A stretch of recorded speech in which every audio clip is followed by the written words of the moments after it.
ಸ್ಟೂಡೆಂಟ್ಸ್ಗಳಿಗೆ ನಾನು ಆಲ್ರೆಡಿ ಒಂದು model question paper with key answer ಹಾಕಿದ್ದೀನಿ. ಮೋಸ್ಟ್ ಎಕ್ಸ್ಪೆಕ್ಟೆಡ್ ಕ್ವಶನ್ಸ್ ಅಂತ ಒಂದು 55ರಿಂದ 60 ಪ್ರಶ್ನೆಗಳನ್ನು ಹಾಕಿದ್ದೀನಿ.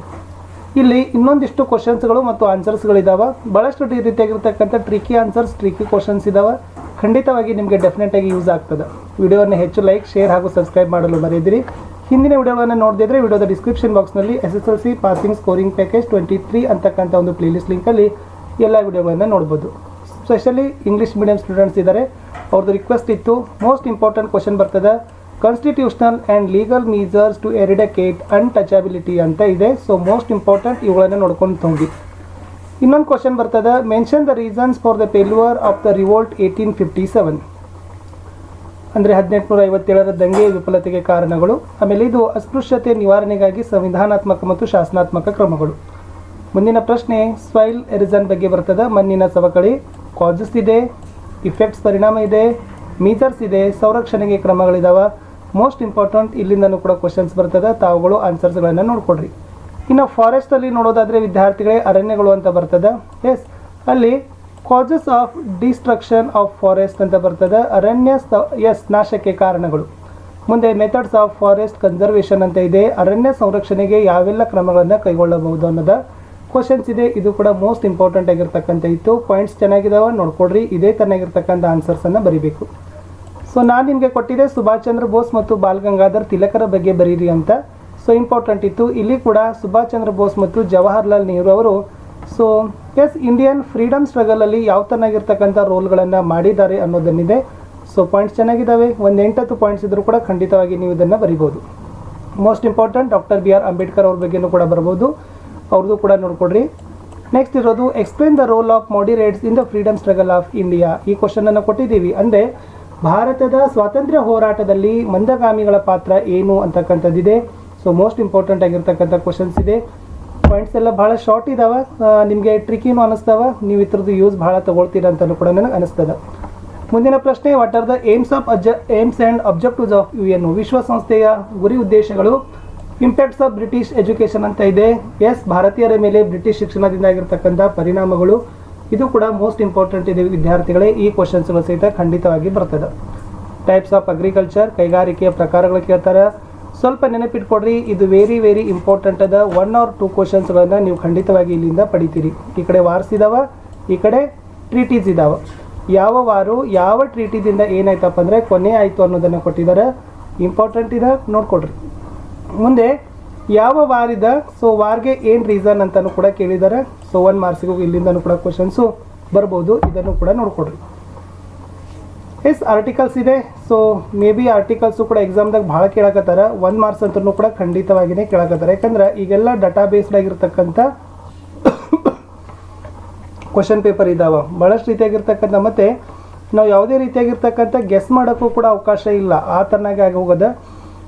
ಕಂಟೆಂಟ್ಗಳಿಗೆ ಒತ್ತು ಕೊಡ್ತಾ ಇದ್ದಾರೆ ಪ್ರಶ್ನೆ ಪತ್ರಿಕೆಗಳಲ್ಲಿ. ಇದು ಇಂಪಾರ್ಟೆಂಟ್, ಅದು ಇಂಪಾರ್ಟೆಂಟ್ ಅನ್ನೋಕ್ಕಿಂತ ಡೆಪ್ತಾಗಿ ಓದಿದ್ದೇ ಬೆಟರ್ ಅಂತಲೂ ಕೂಡ ಹೇಳ್ಬೋದು. ಆರ್ಟಿಕಲ್ಸ್ ನೋಡ್ಕೊಂಡು ಹೋಗಿ 1 ಮಾರ್ಕ್ ಖಂಡಿತವಾಗಿ ಬರ್ತದೆ. ಪಾಲಿಸೀಸ್ ಇದ್ದಾವೆ. ಯಾವ ಪಾಲಿಸಿ ಯಾರು ಇಂಟ್ರೊಡ್ಯೂಸ್ ಮಾಡಿದ್ರು, ಯಾವ ಇಯರಲ್ಲಿ ಮಾಡಿದ್ರು, ಮೋಸ್ಟ್ ಇಂಪಾರ್ಟೆಂಟ್ ಅದ. ಇಲ್ಲಿಂದನೂ ಕೂಡ ಕ್ವಶನ್ಸ್ ಬರ್ತಾವೆ. ನೆಕ್ಸ್ಟ್ ಇದು ನೆನಪಿಟ್ಕೊಡ್ರಿ, ವಿಶ್ವಸಂಸ್ಥೆಯ ಅಂಗಸಂಸ್ಥೆಗಳು ನಿಮಗೆ ಹೇಳಿತ್ತು, ಹೆಡ್ ಕ್ವಾರ್ಟರ್ಸ್ ಇದೆ. ಸೊ ಎಸ್ಟಾಬ್ಲಿಷ್ ಇಯರ್ ಒಂದು ತಾವೇನು ಮಾಡ್ಕೊಳ್ಬೇಕು ನೋಡ್ಕೊಳ್ಬೇಕು. ಯಾಕಂದ್ರೆ ಈ ಒಂದು ಆರ್ಗನೈಜೇಷನ್ಗಳು ಯಾವ ಇಯರ್ ಎಲ್ಲ ಏನಾಯ್ತಪ್ಪ ಅಂದರೆ ಎಸ್ಟಾಬ್ಲಿಷ್ ಆಯಿತು ಅನ್ನೋದನ್ನು ಕೂಡ ನೋಡ್ಕೊಡ್ರಿ. ಇನ್ನು ಮುಂದೆ ಮೋಸ್ಟ್ ಇಂಪಾರ್ಟೆಂಟ್ ಇದೆ ನೋಡಿ, single answer for multiple questions ಇದೆ. ಬಹಳ ಪ್ರಶ್ನೆ ಇರ್ತಾವೆ, ಒಂದೇ ಉತ್ತರ ಬರೀಬೇಕು. ಇಲ್ಲಿ ಯಾವ್ದು ಬೇಕಾದ್ದು ನಿಮಗೆ ಸಮಾಜಗಳನ್ನು ವಿಸ್ತರಣೆಗಳನ್ನು ಕೊಡಲಿ, ಇವು ಪಾಯಿಂಟ್ಸ್ಗಳನ್ನು ಮಾತ್ರ ಬರೀರಿ.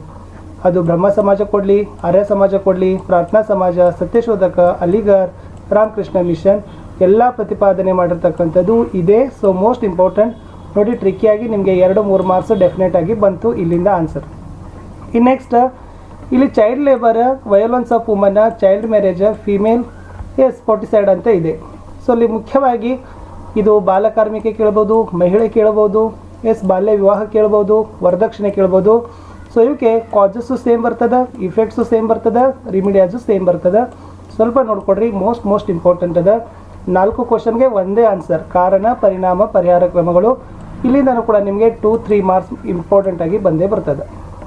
ನೆಕ್ಸ್ಟ್ ಇರ್ತಕ್ಕಂಥದ್ದು ಫಂಕ್ಷನ್ಸ್ ಕೇಳ್ಬೋದು, ಸರ್ವಿಸಸ್ ಕೇಳ್ಬೋದು, ಯೂಸಸ್ ಕೇಳ್ಬೋದು, ಇಂಪಾರ್ಟೆನ್ಸ್ ಕೇಳ್ಬೋದು, ರೋಲ್ ಕೇಳ್ಬೋದು, ಡೆವಲಪ್ಮೆಂಟ್ ಕೇಳ್ಬೋದು, ಅಡ್ವರ್ಟೈಸ್ ಕೇಳ್ಬೋದು. ಯಾವ್ರ ಬಗ್ಗೆ? ಬ್ಯಾಂಕ್ ಬಗ್ಗೆ. ಬ್ಯಾಂಕ್ದು functions, uses, importance, role, development. So ಇವೇ 8 ಪಾಯಿಂಟ್ಸ್ಗಳನ್ನು ಬರೆದು ಬಿಡ್ರಿ. ಸೊ ಕಣ್ಣು ಮುಚ್ಚಿ ಬರೆದ್ರೆ ಸಾಕು, ಯಾವುದೇ ರೀತಿಯಾಗಿಂಥ ಟೆನ್ಷನ್ ಇಲ್ಲ. ಇನ್ನು ಇಂಪಾರ್ಟೆನ್ಸ್, ಸಿಗ್ನಿಫಿಕೆನ್ಸ್, ನೆಸೆಸಿಟಿ, ಯೂಸಸ್ ಅದು agriculture, industry, transport, rural development, communication.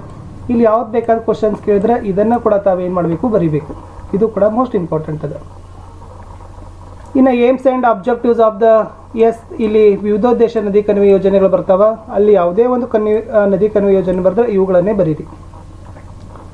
Next ಅಲ್ಲಿ ಇಂಡಸ್ಟ್ರಿಗಳ ಬಗ್ಗೆ ಬರ್ತಾವ. ಭಾಳಷ್ಟು ರೀತಿಯಾಗಿರ್ತಕ್ಕಂಥ ಫ್ಯಾಕ್ಟರ್ಸ್ ಆಫ್ ಇನ್ಫ್ಲೂಯೆನ್ಸ್ ಈ ಲೊಕೇಶನ್ಸ್, ಇಂಡಸ್ಟ್ರೀಸ್ ಬಗ್ಗೆ ಬಂದಾಗ ಇವುಗಳನ್ನೇ ಕೂಡ ಬರೆದ್ರು ಕೂಡ ಏನು ತಪ್ಪಾಗಲಾರ್ದು ಖಂಡಿತವಾಗಿ ಮಾರ್ಕ್ಸ್ಗಳನ್ನು ಕೊಡ್ತಾರೆ. ಇನ್ನು cyclones, floods, landslides, earthquakes, coastal erosion ಇವು ಏನೋ ಕೇಳಿದ್ರೆ ಇವಕ್ಕೆ causes same, effects same, measure same, most important ಅದ. ಸೊ ಯಾವ್ದು ಬೇಕಾದ ಇಲ್ಲಿ 2-3 ಮಾರ್ಕ್ಸ್ ಪಡಿಬೋದು. ಇನ್ನು ಡಿಫ್ರೆನ್ಸನ್ನು ಬರೋಕ್ಕೆ ಕೇಳ್ತಾರೆ. ವೆಸ್ಟರ್ನ್ ಘಾಟ್, ಆಮೇಲೆ ಈಸ್ಟರ್ನ್ ಘಾಟ್ ನೋಡ್ಕೊಡ್ರಿ, ಈಸ್ಟರ್ನ್ ಕೋಸ್ಟ್, ವೆಸ್ಟರ್ನ್ ಕೋಸ್ಟ್ ನೋಡ್ಕೊಡ್ರಿ, Andaman Nicobar island, Lakshadweep, organise sector, unorganise sector, private finance, public finance ನೋಡ್ಕೊಡ್ರಿ, ಸೇವಿಂಗ್ಸ್ ಅಕೌಂಟ್, ಕರೆಂಟ್ ಅಕೌಂಟನ್ನು ಸಹಿತ ನೋಡ್ಕೊಡ್ರಿ. ಇಲ್ಲಿ direct tax, indirect tax, entrepreneurship ಬಗ್ಗೆ ಕೊಟ್ಟಿದ್ದಾರೆ. ಜಮೀನ್ದಾರಿ, ರೈತವಾರಿ, ಮಹಲ್ವಾರಿ ಇವ್ರ ಬಗ್ಗೆ ನೋಡ್ಕೊಡ್ರಿ. ಇಲ್ಲಿಂದನೂ ಕೂಡ ಕ್ವಶನ್ಸ್ಗಳು ಬರ್ತಾವೆ. ಇನ್ನು ಯಾವ್ಯಾವ ಇಯರ್ಗೆ ಇಲ್ಲಿ ನಿಮಗೆ ಲೊಕೇಶನ್ಸ್ಗಳನ್ನು ಕೊಟ್ಟಿದ್ರು ಮ್ಯಾಪ್ಗಳಲ್ಲಿ ಅಂತ ಕೊಟ್ಟೈತಿ. ಸೊ ಇವುಗಳನ್ನು ಸಹಿತ ನೋಡ್ಕೊಡ್ರಿ. ಸೊ ವಿದ್ಯಾರ್ಥಿಗಳೇ, ನನಗಂತ ಅನ್ನಿಸ್ತದೆ ಇಂಗ್ಲೀಷ್ ಮೀಡಿಯಮ್ ಅವ್ರು ಭಾಳಷ್ಟು ಖುಷಿ ಆದರು ಅಂತ. ಯಾಕಂದ್ರೆ ಮಿನಿಮಮ್ ಅಬೌವ್ 30 ಮಾರ್ಕ್ಸ್ ಡೆಫಿನೆಟ್ಲಿಯಾಗಿ ನೀವು ಏನು ಮಾಡ್ಬೋದು, ಈ ವಿಡಿಯೋಗಳಿಂದ ಸೆಕ್ಯೂರ್ ಮಾಡಲೇಬಹುದು. ಆ ತನ್ನಾಗಿರ್ತಕ್ಕಂಥ ವಿಡಿಯೋಗಳಿದ್ದಾವೆ. ವಿಡಿಯೋಗಳನ್ನು ಲೈಕ್, ಶೇರ್ ಹಾಗೂ ಸಬ್ಸ್ಕ್ರೈಬ್ ಮಾಡಲು ಇನ್ನು ನೀವು ಮರಿಬಾರ್ದು. ಸೊ ನೋಡೋಣ, ನಾನು ನಿಮಗೆ ಮತ್ತೆ ಸಿಗ್ತೀನಿ ಹೊಸದಾಗಿರ್ತಕ್ಕಂಥ ವಿಡಿಯೋದಲ್ಲಿ. ಸೊ ನಮ್ಮದು ಒಂದೇ ಒಂದು ರಿಕ್ವೆಸ್ಟು, ಸೊ ನಿಮ್ಮ ಒಂದು ಲೈಕ್ಗಳು ಬೇಕು, ನಿಮ್ಮ ಒಂದು ಶೇರ್ಗಳು ಬೇಕು, ನಿಮ್ಮ ಒಂದು ಸಬ್ಸ್ಕ್ರಿಪ್ಷನ್ಗಳು ನಮಗೆ ಭಾಳಷ್ಟು ರೀತಿಯಾಗಿರ್ತಕ್ಕಂಥ ಅವಶ್ಯಕತೆ ಇದೆ. ನೀವು ಎಷ್ಟು ಲೈಕ್ ಮಾಡ್ತೀರಿ, ನೀವು ಎಷ್ಟು ಶೇರ್ ಮಾಡ್ತೀರಿ, ಅಷ್ಟು ನಮಗೆ ಏನಾಗ್ತದಪ್ಪ ಅಂದರೆ ಇನ್ನಷ್ಟು ವಿಡಿಯೋಗಳನ್ನು ಮಾಡಲಿಕ್ಕೆ ಮೋಟಿವೇಶನ್ಸ್ಗಳು ಸಿಗ್ತದೆ. ಸಿಗುವ ನೆಕ್ಸ್ಟ್ ವಿಡಿಯೋದಲ್ಲಿ.